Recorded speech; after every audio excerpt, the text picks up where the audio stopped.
Hi friends, ಉದ್ಯೋಗ ಮಾಹಿತಿ YouTube ಚಾನಲ್ಗೆ ತಮಗೆಲ್ಲರಿಗೂ ಆತ್ಮೀಯ ಸ್ವಾಗತ.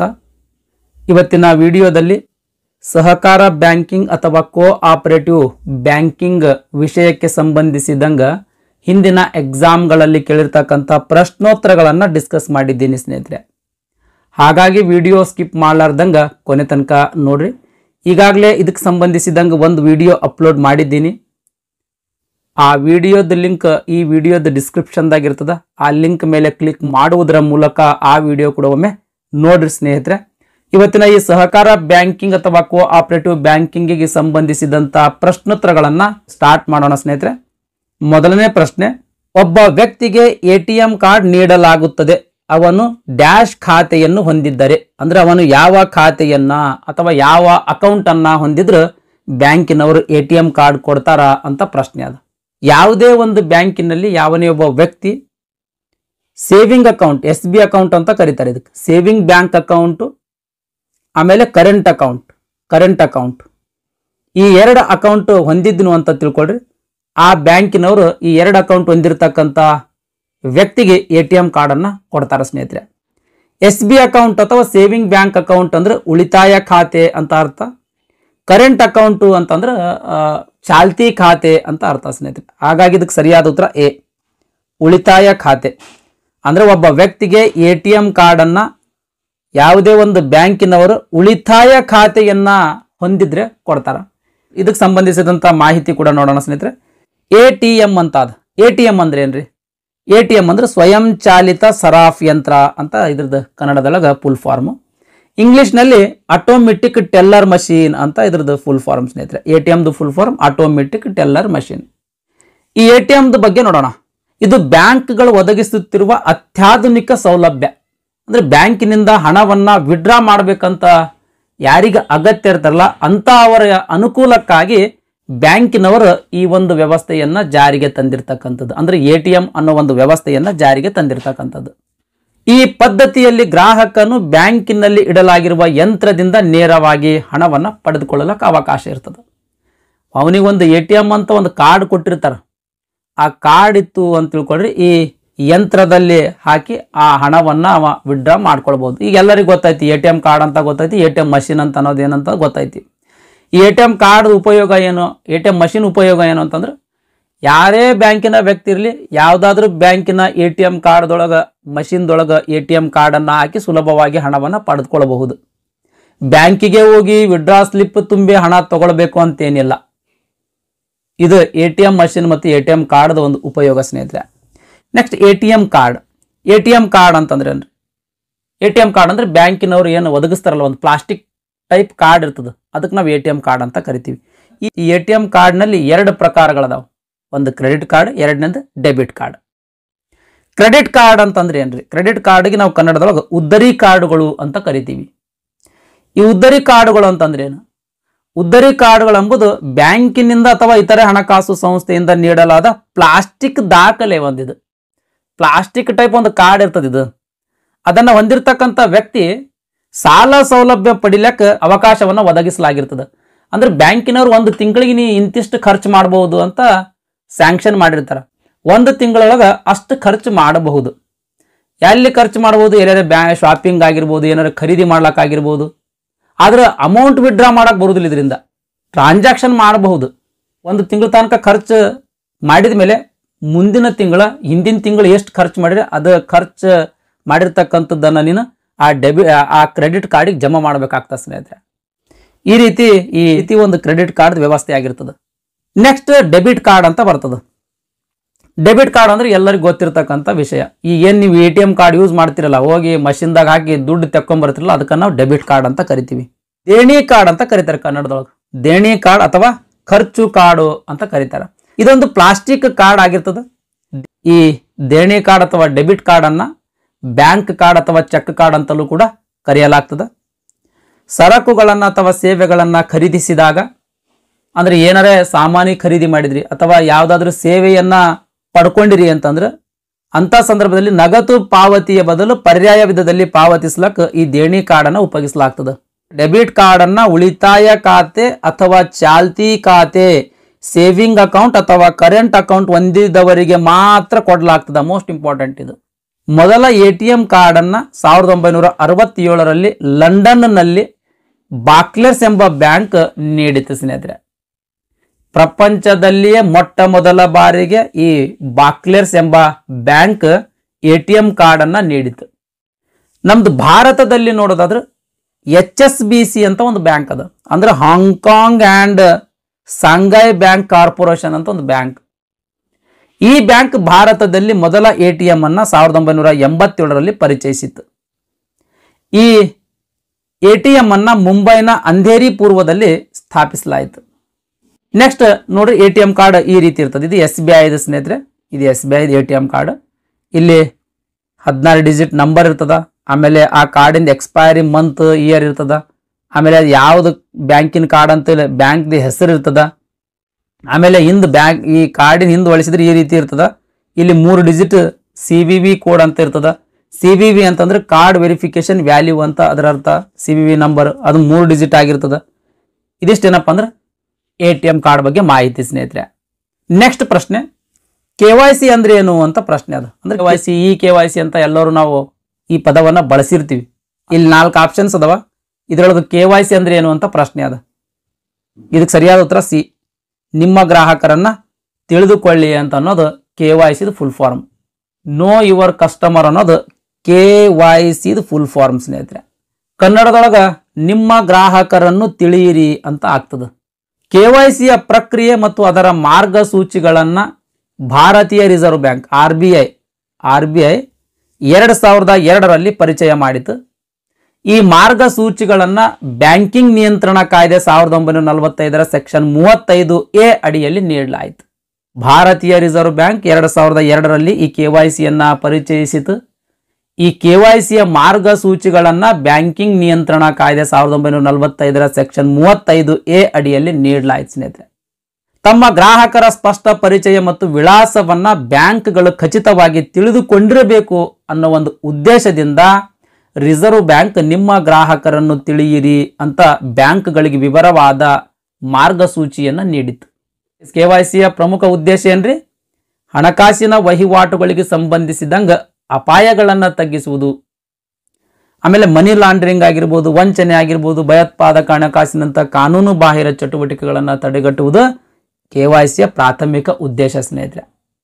ಗ್ರಾಹಕನ ಪರಿಚಯವನ್ನ ಖಚಿತಪಡಿಸಿಕೊಳ್ಳಕ passport, driving licence, PAN card, Aadhaar card, ಉದ್ಯೋಗದಾತರು ನೀಡಿರ್ತಕ್ಕಂಥ ಯಾವುದಾದ್ರೂ ಒಂದು ಗುರುತಿನ ಚೀಟಿ, ಇಂಥ ಯಾವುದಾದ್ರೂ ಒಂದು ದಾಖಲೆಯನ್ನ ಬ್ಯಾಂಕ್ ಪರಿಶೀಲಿಸಿ ಅದರ ನಕಲನ್ನ ಅಂದ್ರೆ ಜಿರಾಕ್ಸ್ ಕಾಪಿ ಅವರು ಇಟ್ಕೊಂಡು ಈ KYCಯನ್ನ ಮಾಡ್ತಾರೆ. ಇದಲ್ಲದೆ ಗ್ರಾಹಕನ ವಿಳಾಸವನ್ನ ಖಚಿತಪಡಿಸಿಕೊಳ್ಳಲಾಕ ಅದಕ್ಕೆ ಏನೇನು ಡಾಕ್ಯುಮೆಂಟ್ಸ್ ಸಬ್ಮಿಟ್ ಮಾಡ್ಬೇಕಂದ್ರೆ ನಿವಾಸದ ದೂರವಾಣಿ ಬಿಲ್ ಅಂದ್ರೆ ಎಲೆಕ್ಟ್ರಿಸಿಟಿ ಬಿಲ್, ನೀರಿನ ಬಿಲ್, ಅಡುಗೆ ಅನಿಲ ಸಂಪರ್ಕದ ರಸೀದಿ, ಮನೆಯ ಬಾಡಿಗೆ ಒಪ್ಪಂದ ಪತ್ರ ಇನ್ ಕೇಸ್ ನೀವೇನಾದ್ರೂ ಬಾಡಿಗೆ ಮನೆಯೊಳಗಿದ್ರೆ ರೆಂಟ್ ಅಗ್ರಿಮೆಂಟ್, ಆಮೇಲೆ ಪಾಸ್ಪೋರ್ಟ್ ಮುಂತಾದ ದಾಖಲೆಗಳಲ್ಲಿ ಯಾವುದಾದ್ರೂ ಒಂದನ್ನ ಪರಿಶೀಲಿಸಿ ಅದರ ನಕಲನ್ನ ಬ್ಯಾಂಕಿನವರು ಇಟ್ಕೊಂಡು ವಿಳಾಸವನ್ನ ಖಚಿತಪಡಿಸಿಕೊಳ್ತಾರೆ ಸ್ನೇಹಿತರೆ. ಇದಿಷ್ಟು KYC ಬಗ್ಗೆ ಮಾಹಿತಿ. ನೆಕ್ಸ್ಟ್ ಪ್ರಶ್ನೆ, ಬ್ಯಾಂಕುಗಳಿಗೆ ನಿಮ್ಮ ಗ್ರಾಹಕರನ್ನು ತಿಳಿಯಿರಿ ಮತ್ತು ಹಣದ ಪರಿಶುದ್ಧತೆ ನಿಯಮಗಳನ್ನು ರೂಪಿಸಲು ಯಾರು ನಿರ್ದೇಶಿಸುತ್ತಾರೆ? ಯಾರು ನಿರ್ದೇಶಿಸ್ತಾರೆ? ಭಾರತೀಯ ರಿಸರ್ವ್ ಬ್ಯಾಂಕ್ RBI ಡೈರೆಕ್ಟ್ ಮಾಡ್ತದ. ನೆಕ್ಸ್ಟ್ ಪ್ರಶ್ನೆ, ಕೆಳಗಿನವುಗಳಲ್ಲಿ ಯಾವುದು ಅತ್ಯಂತ ವೇಗದ ವಹಿವಾಟು ವಿಧಾನವಾಗಿದೆ?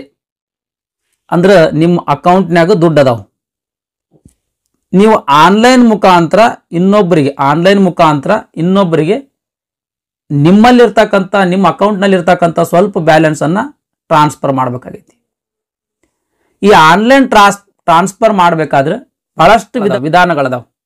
ಅದರಲ್ಲಿ ಅತಿ ವೇಗವಾಗಿ ಅಥವಾ ಸ್ಪೀಡ್ ಆಗಿ ಅಮೌಂಟ್ ಟ್ರಾನ್ಸ್ಫರ್ ಆಗ್ತಕ್ಕಂಥ ವಿಧಾನ ಯಾವುದು ಅಂತ ಪ್ರಶ್ನೆ ಅದ. ಇದಕ್ಕೆ ಸರಿಯಾದ ಉತ್ತರ ಎ, RTGS ಸ್ನೇಹಿತರೆ. ಇದಕ್ಕೆ ಸಂಬಂಧಿಸಿದಂತ ಮಾಹಿತಿ ನೋಡೋಣ್ರಿ. ಆನ್ಲೈನ್ ವರ್ಗಾವಣೆ ವಿಧಾನಗಳಲ್ಲಿ ನೋಡೋದಾದ್ರೆ ಪ್ರಮುಖ ವಿಧಾನಗಳಲ್ಲಿ RTGS, ನೆಫ್ಟ್, IMPS ಅಂತ ಬರ್ತವೆ. ಇವು 3 ಆನ್ಲೈನ್ ಹಣ ವರ್ಗಾವಣೆಯ ಪ್ರಮುಖ ವಿಧಾನಗಳ ಸ್ನೇಹಿತರೆ. ಇದರಲ್ಲಿ ಮೊದಲನೇದಾಗಿ RTGS ಬಗ್ಗೆ ನೋಡೋಣ ಸ್ನೇಹಿತರೆ. ರಿಯಲ್ ಟೈಮ್ ಗ್ರಾಸ್ ಸೆಟಲ್ಮೆಂಟ್ ಅಂತ ಈ RTGS ಫುಲ್ ಫಾರ್ಮ್ ಸ್ನೇಹಿತರೆ. ರಿಯಲ್ ಟೈಮ್ ಗ್ರಾಸ್ ಸೆಟಲ್ಮೆಂಟ್ ನಿಧಿಗಳ ತತ್ಕ್ಷಣಿಕ ಸ್ಥೂಲ ಇತ್ಯರ್ಥ ಅಂತ ಕನ್ನಡದಾಗ ಅರ್ಥ ಆಗ್ತದೆ. ಕೆಲವೊಂದು ಬುಕ್ಸ್ದಲ್ಲಿ ನಿಧಿಗಳ ತತ್ಕ್ಷಣಿಕ ವಸಾಹತು ಅಂತ ಕೊಟ್ಟರು. ಅಂದ್ರೆ ಇಲ್ಲಿ ಸೆಟಲ್ಮೆಂಟ್ ಇದ್ದಲ್ಲಿ ವಸಾಹತು ಅಂತ ಕೊಟ್ಟರು ಸ್ನೇಹಿತರೆ. ಇತ್ಯರ್ಥ ಅಂತ ಆಗ್ತದೆ ಆಕ್ಚುಲಿ, ಆದ್ರೂ ವಸಾಹತು ಅಂತ ಕೊಟ್ಟರು. ಇದನ್ನು ನಿಮ್ಗೆ ನೆನಪಿರ್ಬೇಕು. ಯಾಕಂದ್ರೆ ಅವರು ಸೆಟಲ್ಮೆಂಟ್ ಅನ್ನೋದು ಗೂಗಲ್ ಟ್ರಾನ್ಸ್ಲೇಟ್ ಮಾಡಿ ನೋಡ್ರ ಅಲ್ಲಿ ವಸಾಹತು ಅಂತ ಟ್ರಾನ್ಸ್ಲೇಷನ್ ಕೊಟ್ಟದ. ಹಾಗಾಗಿ ಈ ಒಂದು ಪದ ಬಳಕೆ ಆಗಿದೆ. ಇದನ್ನು ಕೂಡ ನೆನಪಿರ್ಬೇಕು. ನಿಧಿಗಳ ತತ್ಕ್ಷಣಿಕ ಸ್ಥೂಲ ಇತ್ಯರ್ಥ, ಆಮೇಲೆ ನಿಧಿಗಳ ತತ್ಕ್ಷಣಿಕ ವಸಾಹತು ಎರಡು ನೆನಪಿಡ್ಬೇಕು. ಇದು ಹಣ ವರ್ಗಾವಣೆ ಪ್ರಕ್ರಿಯೆಯಾಗಿದ್ದು ಅದನ್ನು ನೈಜ ಸಮಯದಲ್ಲಿ ಅಂದ್ರೆ ರಿಯಲ್ ಟೈಮ್ ಒಳಗೆ ಮತ್ತು ವಿಳಂಬವಿಲ್ಲದೆ ನಿರ್ವಹಿಸಲಾಗ್ತದೆ. ಪಾವತಿ ಆದೇಶಗಳನ್ನು ಯಾವುದೇ ವಿಳಂಬವಿಲ್ಲದೆ ತಕ್ಷಣ ಜಾರಿಗೊಳಿಸ್ತದೆ. ಅಂದ್ರೆ ಹಣ ರವಾನೆ ಮಾಡುವುದರ ಖಾತೆಗೆ ಖರ್ಚನ್ನು ಹಾಕಿದ ಕೆಲವೇ ಕ್ಷಣಗಳಲ್ಲಿ ಪ್ರಾಪ್ತಿಕರ್ತನ ಬ್ಯಾಂಕ್ ಖಾತೆಗೆ, ಅಂದ್ರೆ ನಾವು ಯಾರಿಗೆ ಅಮೌಂಟ್ ಹಾಕಬೇಕಂದಿವಿ ಅವ್ರ ಅಕೌಂಟಿಗೆ ಅಥವಾ ರಿಸಿಪಿಯಂಟ್ ಅಕೌಂಟ್ ಅಂತ ಕೂಡ ಕರೀತಾರೆ. ಈ ರಿಸಿಪಿಯಂಟ್ ಅಕೌಂಟಿಗೆ ಹಣ ಜಮಾ ಆಗ್ತದೆ. ಪ್ರತಿಯೊಂದು ಪಾವತಿ ಅಥವಾ ಜಮಾ ಸೂಚನೆಯನ್ನು ಬಿಡಿ ಬಿಡಿಯಾಗಿ ನಿರ್ವಹಿಸಲಾಗ್ತದೆ. ಈಗ ಉದಾಹರಣೆಗಾಗಿ ಕೆನರಾ ಬ್ಯಾಂಕ್ದೊಳಗೆ ನಂದು ಅಕೌಂಟ್ ಅದ. ಈಗ ನಾನು ಈ ಕೆನರಾ ಬ್ಯಾಂಕ್ ಮೊಬೈಲ್ ಬ್ಯಾಂಕಿನಾಗ RTGS ಮಾಡ್ತಾ ಇದ್ದೀನಿ. RTGS ಮಾಡಿನಂತಂದ್ರೆ ಬ್ಯಾಂಕ್ ನಂದು ಟ್ರಾನ್ಸಾಕ್ಷನ್ ನೋಡ್ತದ, ನನ್ನ ಅಕೌಂಟಿಗೆ ಡೆಬಿಟ್ ಮಾಡ್ತದ, ಯಾರ ಅಕೌಂಟಿಗೆ ಕ್ರೆಡಿಟ್ ಮಾಡಬೇಕು ಅವರ ರಿಸಿಪಿಯಂಟ್ ಅಕೌಂಟಿಗೆ ಕ್ರೆಡಿಟ್ ಮಾಡ್ತದೆ. ಅಂದ್ರೆ ಸಿಂಗಲ್ ಟ್ರಾನ್ಸಾಕ್ಷನ್ಗಳು ನೋಡ್ತದ. ಈ ರೀತಿ ಈ RTGS ನಲ್ಲಿ ಅಮೌಂಟ್ ಟ್ರಾನ್ಸ್ಫರ್ ಆಗ್ತದೆ ಸ್ನೇಹಿತರೆ. ಭಾರತದಲ್ಲಿ ಆನ್ಲೈನ್ ಬ್ಯಾಂಕಿಂಗ್ ಮೂಲಕ ಇಂಟರ್ನೆಟ್ ಬ್ಯಾಂಕಿಂಗ್ ಹಣವನ್ನು ವರ್ಗಾವಣೆ ಮಾಡುವ ವೇಗವಾದ ವಿಧಾನಗಳಲ್ಲಿ RTGS ಕೂಡ ಒಂದಾಗಿರ್ತಕ್ಕಂಥದ್ದು. RTGS ವಿಧಾನವನ್ನು ಬಳಸಿಕೊಂಡು ಹಣ ವರ್ಗಾವಣೆ ಮಾಡಬೇಕಾದ್ರೆ ಕೆಲವು ಮಾಹಿತಿ ಬೇಕಾಗ್ತದೆ. ಏನು ಮಾಹಿತಿ ಬೇಕು? ವರ್ಗಾವಣೆ ಮಾಡಬೇಕಾದ ಹಣದ ಮೊತ್ತ, ಅಂದ್ರೆ ಎಷ್ಟು ಅಮೌಂಟ್ ನೀನು ಟ್ರಾನ್ಸ್ಫರ್ ಮಾಡಬೇಕನ್ನೋದು ಮಾಹಿತಿ ಗೊತ್ತಿರಬೇಕು. ಆಮೇಲೆ ಸ್ವೀಕರಿಸುವವರ ಮತ್ತು ಪಾವತಿಸುವವರ ಹೆಸರು ಗೊತ್ತಿರಬೇಕು. ಪಾವತಿ ಮಾಡುವವರ ಅಂತ ನೀವೇ ಇರ್ತೀರಿ, ಆದ್ರೆ ಯಾರಿಗೆ ನೀವು ಹಾಕಬೇಕಂದಿರ್ತೀರಿ ಅವ್ರದ್ದು ಹೆಸರು ನಿಮಗೆ ಗೊತ್ತಿರಬೇಕು. ಆಮೇಲೆ ಪಾವತಿಸುವವರ ಮತ್ತು ಸ್ವೀಕರಿಸುವವರ ಬ್ಯಾಂಕ್ ಹೆಸರು, ಅಂದ್ರೆ ನೀವು ಯಾರಿಗೆ ಅಮೌಂಟ್ ಹಾಕ್ಬೇಕಂದಿರ್ತೀರಿ ಅವ್ರದ್ದು ಹೆಸರು ಬೇಕಾಗ್ತದೆ. ಆಮೇಲೆ ಅವ್ರದ್ದು IFSC ಕೋಡ್, ಆಮೇಲೆ ಅವ್ರದ್ದು ಅಕೌಂಟ್ ನಂಬರ್. ಇಷ್ಟು ಮಾಹಿತಿ ನಿಮಗೆ ಗೊತ್ತಿತ್ತು ಅಂತಂದ್ರೆ RTGS ಅನ್ನು ನೀವು ಮಾಡಬಹುದು ಸ್ನೇಹಿತರೆ. ನೆಕ್ಸ್ಟ್ ನೆಫ್ಟ್ ಬಗ್ಗೆ ನೋಡೋಣ ಸ್ನೇಹಿತರೆ. ನ್ಯಾಷನಲ್ ಎಲೆಕ್ಟ್ರಾನಿಕ್ ಫಂಡ್ ಟ್ರಾನ್ಸ್ಫರ್ ಅನ್ನೋದು ನೆಫ್ಟ್ ಫುಲ್ ಫಾರ್ಮ್. ರಾಷ್ಟ್ರೀಯ ವಿದ್ಯುನ್ಮಾನ ನಿಧಿ ವರ್ಗಾವಣೆ ಅಂತ ಅರ್ಥ ಆಗ್ತದೆ ಸ್ನೇಹಿತರೆ. ರಾಷ್ಟ್ರೀಯ ವಿದ್ಯುನ್ಮಾನ ನಿಧಿ ವರ್ಗಾವಣೆ ಇದು ಒಂದು ಬಗೆಯ ಹಣ ವರ್ಗಾವಣೆಯ ವಿಧಾನ. ಇದು ಕೂಡ ಒಂದು ಆನ್ಲೈನ್ ಅಮೌಂಟ್ ಟ್ರಾನ್ಸ್ಫರ್ ವಿಧಾನ ಸ್ನೇಹಿತರೆ, ಒಂದು ಮೆಥಡ್ ಇದು. ಈ ವ್ಯವಸ್ಥೆಯಲ್ಲಿ ವಹಿವಾಟುಗಳನ್ನು ಬಿಡಿ ಬಿಡಿಯಾಗಿ ನಿರ್ವಹಿಸುವುದಿಲ್ಲ. ವಹಿವಾಟುಗಳು ಪಾವತಿದಾರ ಬ್ಯಾಂಕಿನ ಸೇವಾ ಶಾಖೆಗೆ ಆಗಿಂದಾಗೆ ರವಾನೆಯಾಗ್ತದ. 1 ಗಂಟೆಯ ಅವಧಿಯಲ್ಲಿ ನಡೆದ ಎಲ್ಲಾ ವಹಿವಾಟುಗಳನ್ನ ಅಂದ್ರೆ ಟ್ರಾನ್ಸಾಕ್ಷನ್ಗಳನ್ನ ಸೇರಿಸಿ ಒಟ್ಟು ಹಣವನ್ನ ಒಂದೇ ಬಾರಿಗೆ ತಿರುವೆ ಮಾಡಲಾಗ್ತದ, ಸೆಟಲ್ಮೆಂಟ್ ಮಾಡಲಾಗ್ತದ. ಆದ್ದರಿಂದ ಹಣದ ರವಾನೆ ತಕ್ಷಣ ಆಗುವುದಿಲ್ಲ. ಒಂದು ಉದಾಹರಣೆ ನೋಡೋಣ ಸ್ನೇಹಿತರೆ. 11 ಗಂಟೆಯಿಂದ 12 ಗಂಟೆಯವರೆಗೆ ನಡೆಸಿದ ವಹಿವಾಟುಗಳು ಸೇರಿ ಒಟ್ಟು 1 ಲಕ್ಷ ರೂಪಾಯಿ ಆಗ್ಯಾವ ಅಂತ ತಿಳ್ಕೊಳ್ರಿ. ಈ 12 ಗಂಟೆ ಆದ್ಮೇಲೆ ಕೂಡಲೇ ಆ 1 ಲಕ್ಷ ಏನದಲ್ಲ, ಆ 1 ಲಕ್ಷ ರೂಪಾಯಿ ಅಮೌಂಟ್ ಅನ್ನ ರಿಸೀವರ್ ಬ್ಯಾಂಕ್ಗಳಿಗೆ ವರ್ಗಾವಣೆಯನ್ನ ಮಾಡಲಾಗ್ತದೆ. ಅದಾದ ಮರು ನಿಮಿಷವೇ ನಡೆಸಿದ ವಹಿವಾಟು ಚುಕ್ತ ಆಗಬೇಕಾದ್ರೆ 1 ಗಂಟೆ ಕಾಯ್ಬೇಕು. 12 ಗಂಟೆ ತನಕ ಕ್ಲಿಯರ್ ಮಾಡ್ಯಾರ. ಈಗ ಈ 12 ಗಂಟೆ 1 ನಿಮಿಷಕ್ಕೆ ಯಾರಾದ್ರೂ ಟ್ರಾನ್ಸ್ಫರ್ ಮಾಡಿದ್ರೆ ಅಂತ ತಿಳ್ಕೊಳ್ರಿ, ಮತ್ತವ 1 ಗಂಟೆ ಆಗೋ ತನಕ ಕಾಯ್ಬೇಕು. ಈ ರೀತಿ ನೆಫ್ಟ್ ವಿಧಾನ ಸ್ನೇಹಿತರೆ ಇದು. ನೆಫ್ಟ್ ಮೂಲಕ ನಡೆಸಿದ ರವಾನೆಗಳು ಸಾಮಾನ್ಯವಾಗಿ ಅದೇ ದಿನ 2 ಗಂಟೆಯ ಒಳಗೆ ಇನ್ನೊಂದು ಬ್ಯಾಂಕಿನಲ್ಲಿರುವ ಗ್ರಾಹಕನ ಖಾತೆಗೆ ಜಮಾ ಆಗ್ತಾವೆ. ನೆಫ್ಟ್ ವ್ಯವಸ್ಥೆ 24x7 ಯಾವಾಗ ಬೇಕಾದ್ರೆ ನೀವು ನೆಫ್ಟ್ ಮಾಡಬಹುದು. ಆದರೆ ಫಲಾನುಭವಿಗಳ ಖಾತೆಗೆ ಅಂದ್ರೆ ಯಾರಿಗೆ ನೀವು ಕಳಿಸ್ಬೇಕಂತೀರಿ ಅಮೌಂಟ್ ಅವರ ಅಕೌಂಟಿಗೆ ಜಮಾ ಆಗಬೇಕಾದ್ರೆ ಸಮಯ ತಗೊಳ್ತದೆ. ನೆಫ್ಟ್ ಮೂಲಕ ಹಣ ವರ್ಗಾಯಿಸಲು ಚೆಕ್ ಅಥವಾ ನಗದಿನ ಜೊತೆಗೆ ಒಂದು ಜಮಾ ಪತ್ರದಲ್ಲಿ ಪ್ರಾಪ್ತಿಕರ್ತನ ಖಾತೆ ಸಂಖ್ಯೆ, ಪ್ರಾಪ್ತಿಕರ್ತನ ಹೊಂದಿರುವ ಬ್ಯಾಂಕ್ ಶಾಖೆಯ IFSC ಕೋಡ್, ವರ್ಗಾಯಿಸಬೇಕಾದ ಮೊಬೈಲ್ ಅಂದ್ರೆ ಅಮೌಂಟ್, ವರ್ಗಾವಣೆ ಮಾಡುವವರ ವಿಳಾಸ, ಮೊಬೈಲ್ ಸಂಖ್ಯೆ, ಈ ಅಂಚೆ ವಿಳಾಸ, ಈ ವಿವರಗಳನ್ನು ತುಂಬಿ ಶಾಖೆಗೆ ಕೊಡಬೇಕಾಗ್ತದೆ. ಇನ್ ಕೇಸ್ ಇಂಟರ್ನೆಟ್ ಬಳಕೆ ಗೊತ್ತಿತ್ತು, ಇಂಟರ್ನೆಟ್ ಬ್ಯಾಂಕಿಂಗ್ ನಿಮಗೆ ಗೊತ್ತಿತ್ತು, ಇಲ್ಲ ಮೊಬೈಲ್ ಬ್ಯಾಂಕಿಂಗ್ ನಿಮಗೆ ಗೊತ್ತಿತ್ತು ಅಂತಂದ್ರೆ ಮನೆಯಲ್ಲಿಯೇ ಕೂತು ನೀವು RTGS ಅಥವಾ ನೆಫ್ಟ್ ಅನ್ನ ಮಾಡಬಹುದು ಸ್ನೇಹಿತರೆ. ನೆಕ್ಸ್ಟ್ IMPS ಅಂತ ಇನ್ನೂ ಒಂದು ಅಮೌಂಟ್ ಟ್ರಾನ್ಸ್ಫರ್ ಮಾಡುವಂತ ವಿಧಾನ ಇದು. ಇಮಿಡಿಯೇಟ್ ಪೇಮೆಂಟ್ ಸರ್ವಿಸ್ ಅಂತ IMPS ಫುಲ್ ಫಾರ್ಮ್, ತಕ್ಷಣದ ಪಾವತಿ ಸೇವೆ. IMPS ಪೂರ್ಣ ರೂಪವು ತಕ್ಷಣದ ಪಾವತಿ ಸೇವೆಯಾಗಿರ್ತಕ್ಕಂಥದ್ದು. ಇದು ತ್ವರಿತ ಎಲೆಕ್ಟ್ರಾನಿಕ್ ಫಂಡ್ ವರ್ಗಾವಣೆ ಸೇವೆಯಾಗಿದ್ದು ಅದು ಇಂಟರ್ ಮತ್ತು ಇಂಟ್ರಾ ಬ್ಯಾಂಕಿಂಗ್ ವರ್ಗಾವಣೆಗಳನ್ನು ಅನುಮತಿಸ್ತದೆ. ಉದಾಹರಣೆಗಾಗಿ ನಾನು ನಮ್ಮ ಸ್ನೇಹಿತನಿಗೆ 5,000 ರೂಪಾಯಿ ಕಳಿಸ್ಬೇಕಾಗೈತಿ, ನಾನು IMPS ಮಾಡಬೇಕಾಗೈತಿ. ನಂದು ಅಕೌಂಟ್ ಕೆನರಾ ಬ್ಯಾಂಕಿನಲ್ಲಿ ಐತಿ, ಅವನ ಅಕೌಂಟ್ SBI ಬ್ಯಾಂಕಿನಲ್ಲಿ ಇತ್ತಂತ ತಿಳ್ಕೊಳ್ಳಿ. ಆದರೂ ಕೂಡ ಟ್ರಾನ್ಸ್ಫರ್ ಮಾಡ್ಬೋದು, IMPS ಮಾಡ್ಬೋದು. ಇಬ್ಬರದು ಅಕೌಂಟ್ ಕೆನರಾ ಬ್ಯಾಂಕಲ್ಲೇ ಇತ್ತು ಅಂದ್ರೂ ಟ್ರಾನ್ಸ್ಫರ್ ಮಾಡ್ಬೋದು, ಇಬ್ಬರದು ಬ್ಯಾಂಕ್ ಬೇರೆ ಬೇರೆ ಆಗಿತ್ತು ಅಂದ್ರೂ ಕೂಡ IMPS ಅನ್ನ ಮಾಡ್ಬೋದು ಸ್ನೇಹಿತರೆ. IMPS ಏನದಲ್ಲ, NPCI ಭಾರತೀಯ ರಾಷ್ಟ್ರೀಯ ಪಾವತಿಗಳ ನಿಗಮ, ಮೋಸ್ಟ್ ಇಂಪಾರ್ಟೆಂಟ್ ಸ್ನೇಹಿತರೆ, ಇದನ್ನ ನೀವು ಅಂಡರ್ಲೈನ್ ಮಾಡ್ಕೊಡ್ರಿ. ಭಾರತೀಯ ರಾಷ್ಟ್ರೀಯ ಪಾವತಿಗಳ ನಿಗಮ ಮತ್ತು RBI ಭಾರತೀಯ ರಿಸರ್ವ್ ಬ್ಯಾಂಕಿನ ಸಹಯೋಗದಲ್ಲಿ ನವೆಂಬರ್ 22, 2010 ಈ IMPS ಸೇವೆಯನ್ನ ಪರಿಚಯ ಮಾಡಲಾಯಿತು. Union bank of India, state bank of India, bank of India ಮತ್ತು ICICI ಬ್ಯಾಂಕ್, ಈ 4 ಬ್ಯಾಂಕ್ಗಳಿಂದ ಈ IMPS ಸೌಲಭ್ಯವನ್ನ ಪ್ರಾರಂಭಿಸಲಾಯಿತು. ಪ್ರಸ್ತುತವಾಗಿ 150+ ಬ್ಯಾಂಕ್ಗಳಿಗೆ ಈ ಸೇವೆಯನ್ನು ವಿಸ್ತರಿಸಲಾಗಿರ್ತಕ್ಕಂಥದ್ದು. ಅಂದ್ರೆ ಆಲ್ಮೋಸ್ಟ್ ಆಲ್ ಎಲ್ಲಾ ಬ್ಯಾಂಕ್ಗಳಿಗೆ ಈ IMPS ಸರ್ವಿಸ್ ಅನ್ನ ಎಕ್ಸ್ಟೆಂಡ್ ಮಾಡಿರ್ತಕ್ಕಂಥದ್ದು ಸ್ನೇಹಿತರೆ. ನೆಕ್ಸ್ಟ್ IMPS ಮಾಡಬೇಕಾಗಿತ್ತು, IMPS ಉಪಯೋಗಿಸಿ ಅಮೌಂಟ್ ಟ್ರಾನ್ಸ್ಫರ್ ಮಾಡಬೇಕಾಗಿತ್ತು ಅಂದ್ರೆ ಏನೇನು ಮಾಹಿತಿ ಬೇಕು ಅಂತ ಅನ್ನೋದ್ರ ಬಗ್ಗೆ ನೋಡೋದಾದ್ರೆ ಇಲ್ಲಿ 2 ಮಾಹಿತಿ ಅದಾವೆ. ಎರಡರೊಳಗೆ ಯಾವ್ದಾದ್ರು ಒಂದು ಮಾಹಿತಿ ಕಡ್ಡಾಯವಾಗಿ ಗೊತ್ತಿರಬೇಕು. ಒಂದನೇದ್ದು ಮೊಬೈಲ್ ಸಂಖ್ಯೆ ಮತ್ತು ಮೊಬೈಲ್ ಮನಿ ಐಡೆಂಟಿಫಿಕೇಶನ್ ನಂಬರ್ ಅಂತ ಬರ್ತದೆ, MMID ನಂಬರ್ ಅಂತ ಬರ್ತದೆ. ಅಂದ್ರೆ ನೀವು ಯಾರಿಗೆ ನೀವು ಅಮೌಂಟ್ ಟ್ರಾನ್ಸ್ಫರ್ ಮಾಡ್ಬೇಕಂತೀರಿ ಅವ್ರದ್ದು ಮೊಬೈಲ್ ನಂಬರು ಆಮೇಲೆ MMID ನಂಬರ್ ಗೊತ್ತಿರಬೇಕು.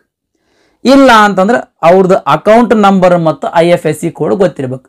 ಈ ಎರಡರೊಳಗೆ ಒಂದು ಮಾಹಿತಿ ನಿಮಗೆ ಗೊತ್ತಿತ್ತು ಅಂತಂದ್ರೆ ಈ IMPS ಮೂಲಕ ಅಮೌಂಟ್ ಅನ್ನ ಟ್ರಾನ್ಸ್ಫರ್ ಮಾಡಬಹುದು. ನೆಕ್ಸ್ಟ್ ವಹಿವಾಟಿನ ಮಿತಿಗಳ ಬಗ್ಗೆ ನೋಡೋದಾದ್ರೆ ಅಂದ್ರೆ ಎಷ್ಟು ಅಮೌಂಟ್ ತನಕ ಟ್ರಾನ್ಸ್ಫರ್ ಮಾಡಬಹುದು. ಕೆಲವೊಂದು ಬ್ಯಾಂಕ್ಗಳು 2 ಲಕ್ಷ ರೂಪಾಯಿ ತನಕ ಟ್ರಾನ್ಸ್ಫರ್ ಮಾಡಬಹುದು ಅಂತ ನಿಗದಿಯನ್ನ ಪಡಿಸಿರ್ತಕ್ಕಂಥದ್ದು, ಕೆಲವು ಬ್ಯಾಂಕ್ಗಳ ಹೆಚ್ಚಿಗೆ ಮಿತಿಯನ್ನ ನಿಗದಿಪಡಿಸಿರ್ತಕ್ಕಂಥದ್ದು, ಕೆಲವು ಬ್ಯಾಂಕ್ಗಳ ಕಡಿಮೆ ಮಿತಿಯನ್ನ ನಿಗದಿಪಡಿಸಿರ್ತಕ್ಕಂಥದ್ದು ಸ್ನೇಹಿತರೆ. ಫಿಕ್ಸ್ ಆಗಿ ಇಷ್ಟೇ ಅಮೌಂಟ್ ತನಕ ಟ್ರಾನ್ಸ್ಫರ್ ಮಾಡಬೇಕು ಅಂತ ಅನ್ನೋದು ಯಾವುದೇ ಒಂದು ಗೈಡ್ಲೈನ್ಸ್ ಇಲ್ಲ ಸ್ನೇಹಿತರೆ. ಆ ಬ್ಯಾಂಕ್ಗಳಿಗೆ ಸಂಬಂಧಿಸಿದಂಗೆ ಆ ಬ್ಯಾಂಕ್ಗಳ IMPS ಟ್ರಾನ್ಸ್ಫರ್ ಅಮೌಂಟಿನ ಮಿತಿಯನ್ನ ನಿಗದಿಪಡಿಸಿರ್ತಕ್ಕಂಥದ್ದು. ನೆಫ್ಟ್, RTGS ಮತ್ತು IMPS ಈ ವಿಧಾನಗಳ ನಡುವಿನ ವ್ಯತ್ಯಾಸವನ್ನು ನೋಡೋಣ ಸ್ನೇಹಿತರೆ. ಮಿನಿಮಮ್ ಅಮೌಂಟ್ ಟ್ರಾನ್ಸ್ಫರ್ ನೋಡಿ ಸ್ನೇಹಿತರೆ, ಈ ನೆಫ್ಟ್ IMPS ಒಳಗೆ 1 ರೂಪಾಯಿನೂ ಕೂಡ ನೀವು ಟ್ರಾನ್ಸ್ಫರ್ ಮಾಡಬಹುದು. ಆದರೆ RTGS ವಿಷಯದಲ್ಲಿ ಮಿನಿಮಮ್ ನೀವು 2 ಲಕ್ಷ ರೂಪಾಯಿ ಟ್ರಾನ್ಸ್ಫರ್ ಮಾಡಬೇಕಾಗ್ತದೆ. ಅದ್ರ ಕೆಳಗಡೆ ಇರ್ತಕ್ಕಂಥ ಅಮೌಂಟ್ ಅನ್ನು ನೀವು RTGS ಮೂಲಕ ಹಣ ವರ್ಗಾವಣೆ ಮಾಡಕ್ ಬರುವುದಿಲ್ಲ. Next maximum transfer value. ಈ ನೆಫ್ಟ್ ಮತ್ತು RTGS ಈ 2 ವಿಧಾನಗಳಲ್ಲಿ ಯಾವುದೇ ರೀತಿಯ ಲಿಮಿಟ್ ಇಲ್ಲ ಸ್ನೇಹಿತರೆ. ಎಷ್ಟು ಅಮೌಂಟ್ ಬೇಕಾದ್ರೂ ನೀವು ಈ ನೆಫ್ಟ್ ಮತ್ತು RTGS ಮೂಲಕ ಮಾಡಬಹುದು. ಆದರೆ IMPS ಮೂಲಕ ಮ್ಯಾಕ್ಸಿಮಮ್ 2 ಲಕ್ಷ ರೂಪಾಯಿ ತನಕ ನೀವು ಟ್ರಾನ್ಸ್ಫರ್ ಅನ್ನ ಮಾಡಬಹುದು ಸ್ನೇಹಿತರೆ. Next payment mode. NEFT RTGS ಏನೈತಲ್ಲ ಸ್ನೇಹಿತರೆ, ಬೋತ್ ಆಫ್ಲೈನ್ ಮತ್ತು ಆನ್ಲೈನ್ ಮೂಲಕ ಅಮೌಂಟ್ ಅನ್ನ ಟ್ರಾನ್ಸ್ಫರ್ ಮಾಡಬಹುದು. ಬಟ್ IMPS ಅನ್ನೋದು ಆನ್ಲೈನ್ ಮೂಲಕ ಮಾತ್ರ ಅಮೌಂಟ್ ಅನ್ನ ಪೇಮೆಂಟ್ ಮಾಡಬೇಕಾಗ್ತದೆ, ಟ್ರಾನ್ಸ್ಫರ್ ಮಾಡಬೇಕಾಗ್ತದೆ. ಇದಕ್ಕೆ ಆಫ್ಲೈನ್ ಇಲ್ಲ. Next settlement type. Settlement both online and offline ಇರ್ತದ ನೆಫ್ಟ್ RTGS, ಆದ್ರೆ IMPS ಓನ್ಲಿ ಆನ್ಲೈನ್ ಇರ್ತದ. ಆಮೇಲೆ ಸೆಟಲ್ಮೆಂಟ್ ಟೈಮ್ ನೆಫ್ಟ್ ಒಳಗೆ ಮಿನಿಮಮ್ 2 ತಾಸು ಬೇಕು. ಅಂದ್ರೆ ಅಮೌಂಟ್ ಯಾರಿಗೆ ನಾವು ಹಾಕಿರ್ತೀವಿ ಅವರಿಗೆ ಸೆಟಲ್ ಆಗ್ಬೇಕಂದ್ರೆ 2 ತಾಸು ಬೇಕು. RTGS ಮತ್ತು IMPS ಒಳಗೆ ಇಮ್ಮಿಡಿಯೇಟ್ ಆಗ್ತದೆ. ಆಪರೇಷನಲ್ ಟೈಮ್ ನಾವು ಯಾವಾಗ ಟ್ರಾನ್ಸ್ಫರ್ ಮಾಡಬಹುದು ಅಂತಂದ್ರೆ ನೆಫ್ಟ್ IMPS ಗೆ 24/7 ಅದ. ಈ RTGS ಗೆ ಒಂದೊಂದು ಬ್ಯಾಂಕಿಂದ ಒಂದೊಂದು ವಿಧಾನ ಸ್ನೇಹಿತರೆ. Next transaction charges. ಈ ನೆಫ್ಟ್ RTGS ಒಳಗೆ ಯಾವುದೇ ರೀತಿಯ ಟ್ರಾನ್ಸಾಕ್ಷನ್ ಚಾರ್ಜಸ್ ಹಾಕುವುದಿಲ್ಲ. IMPS ನ ಕೇಸ್ ಒಳಗೆ ಈ ಬ್ಯಾಂಕಿಂದ ಬ್ಯಾಂಕಿಗೆ ಚಾರ್ಜಸ್ ಚೇಂಜಸ್ ಆ ಸ್ನೇಹಿತರೆ. ಇದಿಷ್ಟು ನೆಫ್ಟ್ RTGS ಮತ್ತು IMPS ನಡುವಿನ ವ್ಯತ್ಯಾಸಗಳು. ನೆಕ್ಸ್ಟ್ ಪ್ರಶ್ನೆ, RTGS ನಲ್ಲಿ ಎಸ್ ಅಂದ್ರೆ ಏನು ಅಂತ ಪ್ರಶ್ನೆಯನ್ನ ಕೇಳ್ತಕ್ಕಂಥದ್ದು. ಇಲ್ಲಿ ಕೊಟ್ಟಿರ್ತಕ್ಕಂಥ ಆಪ್ಷನ್ಸ್ ಗಳಲ್ಲಿ ವಸಾಹತು ಸ್ನೇಹಿತರೆ, ಸಿ ವಸಾಹತು, ಎಸ್ ಅಂದ್ರೆ ವಸಾಹತು. ಫುಲ್ ಫಾರ್ಮ್ ನೋಡೋದಾದ್ರೆ ರಿಯಲ್ ಟೈಮ್ ಗ್ರಾಸ್ ಸೆಟಲ್ಮೆಂಟ್ ಅಂತ ಇದ್ರದ್ದು ಫುಲ್ ಫಾರ್ಮ್. ಎಸ್ ಅಂದ್ರೆ ಸೆಟಲ್ಮೆಂಟ್ ಅಂತ ಅರ್ಥ. ಆಕ್ಚುಲಿ ಕನ್ನಡದಲ್ಲಿ ನಾವು ಇತ್ಯರ್ಥ ಅಂತ ಕರಿತೀವಿ. ಇಲ್ಲಿ ಆಪ್ಷನ್ಸ್ ತೊಳಗೆ ಇತ್ಯರ್ಥ ಅನ್ನೋ ಒಂದು ಆಪ್ಷನ್ ಇಲ್ಲ. ಸೆಟಲ್ಮೆಂಟ್ ನೀವೇನಾದ್ರೂ ಗೂಗಲ್ ಟ್ರಾನ್ಸ್ಲೇಟ್ ಏನಾದರೂ ಮಾಡಿದ್ರಿ ಅಂತ ತಿಳ್ಕೊಂಡ್ರೆ ಅಲ್ಲಿ ವಸಾಹತು ಅಂತ ಬರ್ತದೆ. ಹಾಗಾಗಿ ಸರಿಯಾದ ಉತ್ತರ ಸಿ. ನೆಕ್ಸ್ಟ್ ಪ್ರಶ್ನೆ, ಬ್ಯಾಂಕು ಮತ್ತು ಗ್ರಾಹಕರ ನಡುವಿನ ಪ್ರಾಥಮಿಕ ಸಂಬಂಧವು ಡ್ಯಾಶ್ ಸಂಬಂಧವಾಗಿದೆ ಅಂತ ಪ್ರಶ್ನೆ. ಅದು ಎಂಥ ಸಂಬಂಧವಾಗಿದೆ? ಒಪ್ಪಂದದ ಸಂಬಂಧವಾಗಿದೆ. ಅಗ್ರಿಮೆಂಟ್ ರಿಲೇಷನ್ಶಿಪ್ ಸ್ನೇಹಿತರೆ. ಈ ಬ್ಯಾಂಕ್ ಮತ್ತು ಗ್ರಾಹಕರ ನಡುವಿನ ಪ್ರಾಥಮಿಕ ಸಂಬಂಧ ಅಥವಾ ಪ್ರೈಮರಿ ರಿಲೇಷನ್ಶಿಪ್ ಅಗ್ರಿಮೆಂಟ್ ರಿಲೇಷನ್ಶಿಪ್ ಅಥವಾ ಒಪ್ಪಂದದ ಸಂಬಂಧ ಸ್ನೇಹಿತರೆ. ಬ್ಯಾಂಕರ್ ಮತ್ತು ಗ್ರಾಹಕರ ನಡುವಿನ ಸಂಬಂಧದ ಬಗ್ಗೆ ನೋಡೋಣ ಸ್ನೇಹಿತರೆ. ಗ್ರಾಹಕರು ಹಣ ಅಥವಾ ಚೆಕ್ ಅನ್ನ ಜಮಾ ಮಾಡುವ ಮೂಲಕ ಬ್ಯಾಂಕ್ನಲ್ಲಿ ಖಾತೆಯನ್ನ ತೆರೆದಾಗ ಬ್ಯಾಂಕರ್ ಮತ್ತು ಗ್ರಾಹಕರ ನಡುವಿನ ಸಂಬಂಧ ಪ್ರಾರಂಭ ಆಗ್ತದೆ. ಸಂಪೂರ್ಣ ಬ್ಯಾಂಕಿಂಗ್ ವ್ಯವಹಾರವು ಬ್ಯಾಂಕರ್ ಮತ್ತು ಗ್ರಾಹಕರ ನಡುವಿನ ಉತ್ತಮ ನಂಬಿಕೆ, ಪರಸ್ಪರ ತಿಳುವಳಿಕೆಯನ್ನ ಅವಲಂಬಿಸಿರ್ತದೆ.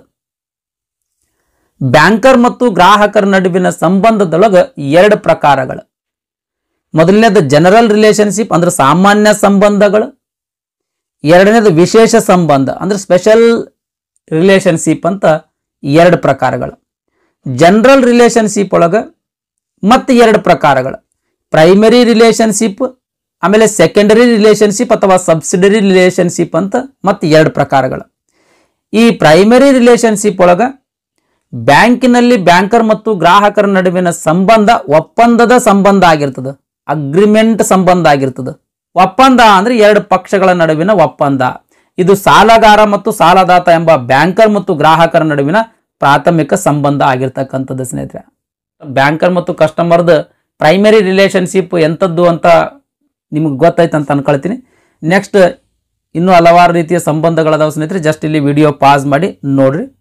ನೆಕ್ಸ್ಟ್ ಪ್ರಶ್ನೆ, ಅಪ್ರಾಪ್ತ ವಯಸ್ಸಿನ ಎಕ್ಸ್ ಮತ್ತು ಗಾರ್ಡಿಯನ್ ವಾಯ್ ಹೆಸರಿನಲ್ಲಿ ಖಾತೆಯನ್ನ ತೆರೆಯುವ ಅತ್ಯುತ್ತಮ ಕಾರ್ಯವಿಧಾನ ಯಾವುದು ಅಂತ ಪ್ರಶ್ನೆ. ಅದು ಇದಕ್ಕೆ ಸರಿಯಾದ ಉತ್ತರ ಸಿ. ಎಕ್ಸ್ ಗಾಗಿ ವಾಯ್ ವಿಶ್ವಾಸದಲ್ಲಿದೆ ಅನ್ನೋ ಒಂದು ಅಕೌಂಟ್ ಅನ್ನ ತೆಗೆಸ್ಬೇಕು. ಇದ್ರ ನಥಿಂಗ್ ಬಟ್ ಜಾಯಿಂಟ್ ಅಕೌಂಟ್ ತೆಗೆಸ್ಬೇಕು. ಮೈನರ್ ಎಕ್ಸ್ ಮತ್ತು ಗಾರ್ಡಿಯನ್ ವಾಯ್ ಹೆಸರಿನಲ್ಲಿ ಖಾತೆಯನ್ನ ತೆರೆಯುವ ಅತ್ಯುತ್ತಮ ವಿಧಾನ ಅಂದ್ರೆ ಸಾಮಾನ್ಯವಾಗಿ ಎಕ್ಸ್ಗೆ ವಾಯ್ ವಿಶ್ವಾಸದಲ್ಲಿದೆ ಅಂತ. ಈ ಪ್ರಕಾರದ ಖಾತೆ ಅಪ್ರಾಪ್ತ ವಯಸ್ಸಿನ ಎಕ್ಸ್ ಅವರು ಬಹುಮತದ ಕಾನೂನುಬದ್ಧ ವಯಸ್ಸನ್ನ ತಲುಪುವವರೆಗೆ ಗಾರ್ಡಿಯನ್ ವಾಯ್ ಅವರು ನಿಧಿಯನ್ನ ವಿಶ್ವಾಸದಲ್ಲಿ ಇಟ್ಕೊಂಡಿರ್ತಾರ ಅಂತ ಅನ್ನೋ ಅರ್ಥವನ್ನ ಸೂಚಿಸ್ತದ. ಎಕ್ಸ್ ನ ಅಕೌಂಟ್ ನಲ್ಲಿರ್ತಕ್ಕಂಥ ಅಮೌಂಟ್ ಅನ್ನ ಇವರು ವಾಯ್ನವರು ಈ ಎಕ್ಸ್ ಮೇಜರ್ ಆಗೋ ತನಕ ಆ ಅಮೌಂಟ್ ಅನ್ನ ಮೇಂಟೈನ್ ಮಾಡ್ತಾನ ಅಂತ ಇದು ಸೂಚಿಸ್ತದೆ ಸ್ನೇಹಿತರೆ.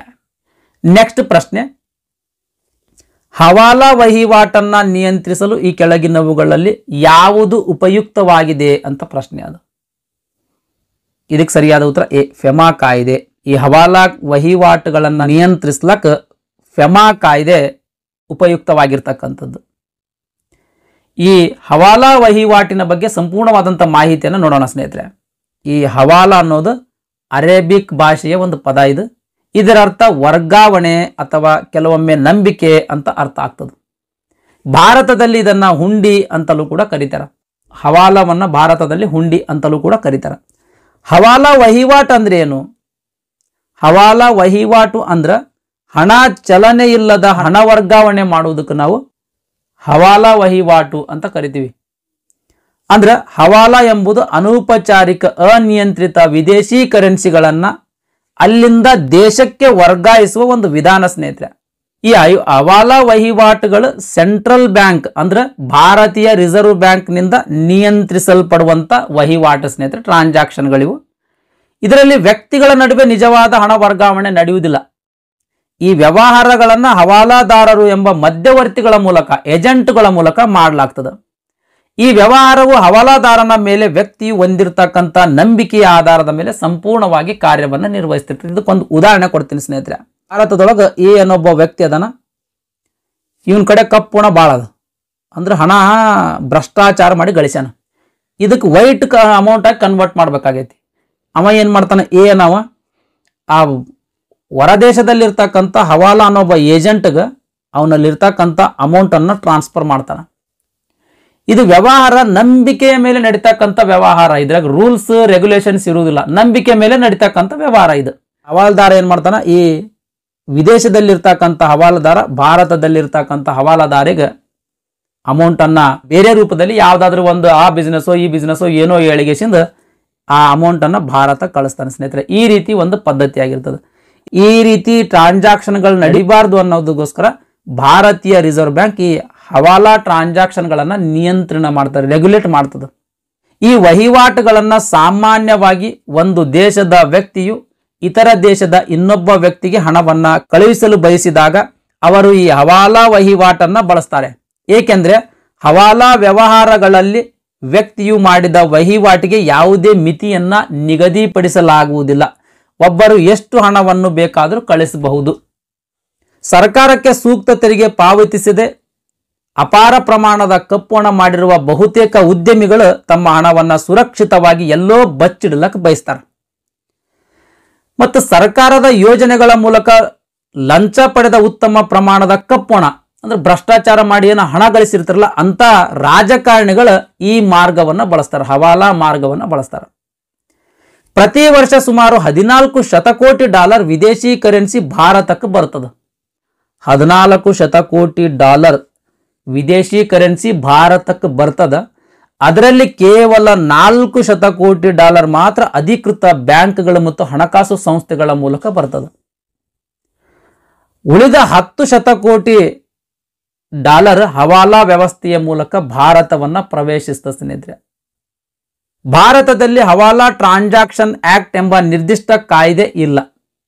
ಇದು ಕೆಳಗೆ ಉಲ್ಲೇಖಿಸಲಾದ ಹಲವಾರು ಇತರ ಶಾಸನಗಳಿಂದ ನಿಯಂತ್ರಿಸಲ್ಪಡುತ್ತದೆ. ಯಾವ್ಯಾವ ಶಾಸನಗಳಿಂದ? ಹಣಕಾಸು ವಿನಿಮಯ ನಿಯಂತ್ರಣ ಕಾಯ್ದೆ FERA act 1973, FEMA act 1999, money laundering act prevention of money laundering act 2002. ಈ ಕಾಯ್ದೆಗಳ ಅಡಿಯಲ್ಲಿ ಈ ಹವಾಲಾ ಟ್ರಾನ್ಸಾಕ್ಷನ್ಗಳನ್ನು ನಿಯಂತ್ರಿಸಲ್ಪಡ್ತಾ ಸ್ನೇಹಿತರೆ. ಇದಿಷ್ಟು ಈ ಸಹಕಾರ ಬ್ಯಾಂಕಿಂಗ್ ವಿಷಯಕ್ಕೆ ಸಂಬಂಧಿಸಿದ ಪ್ರಶ್ನೋತ್ತರಗಳ ಡಿಸ್ಕಷನ್ ಆಗಿತ್ತು ಸ್ನೇಹಿತರೆ. ಈ ವಿಡಿಯೋ ನಿಮಗೆ ಇಷ್ಟ ಆಗಿತ್ತು ಅಂದರೆ ದಯಮಾಡಿ ಲೈಕ್ ಬಟನ್ ಮೇಲೆ ಪ್ರೆಸ್ ಮಾಡಿರಿ. ಅದೇ ರೀತಿ ನಿಮ್ಮ ಫ್ರೆಂಡ್ಸ್ರಿಗೂ ಕೂಡ ಶೇರ್ ಮಾಡಿರಿ ಅಂತ ವಿನಂತಿಸಿಕೊಳ್ತಾ ಇವತ್ತಿನ ವಿಡಿಯೋವನ್ನು ಮುಗಿಸ್ತಾ ಇದ್ದೀನಿ. ಧನ್ಯವಾದಗಳು.